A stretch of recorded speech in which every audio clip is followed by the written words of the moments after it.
Around the world every day, thousands if not millions of people give presentations.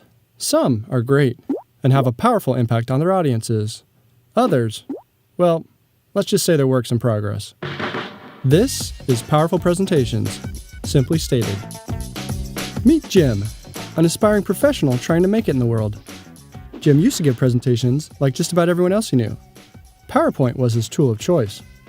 He'd use it like an outline, with a header followed by bullet after bullet, and sometimes even sub-bullets. When he wanted to be fancy, he'd add what usually turned out to be an ineffective chart, or sometimes a table. And when Jim wanted to really spice things up, he'd add, clip art. Unfortunately, Jim's approach would often confuse and bore people. This was a problem because he had important things to say, and because it was dimming his prospects for success. Fortunately, Jim learned a better way and didn't stay in the dark for long. Perhaps most importantly, he now focuses on the story he wants to tell.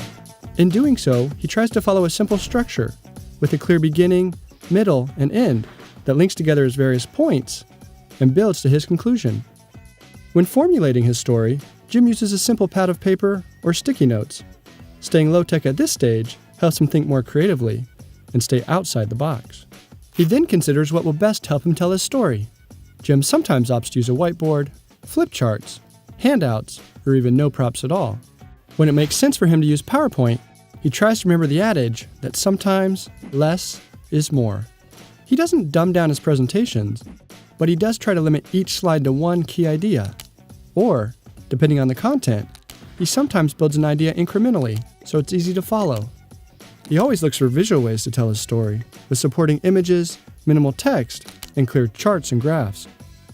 Sometimes he uses quotes, but he tries to remember that people can't read his slides and truly listen at the same time.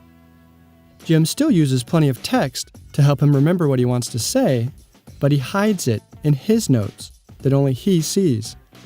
Jim's new approach takes more time, energy, and rehearsal. It's been well worth the effort. His audiences are now much more engaged and better understand and remember his presentations. And, as if that weren't enough, his pocketbook doesn't mind either. This has been Powerful Presentations, simply stated.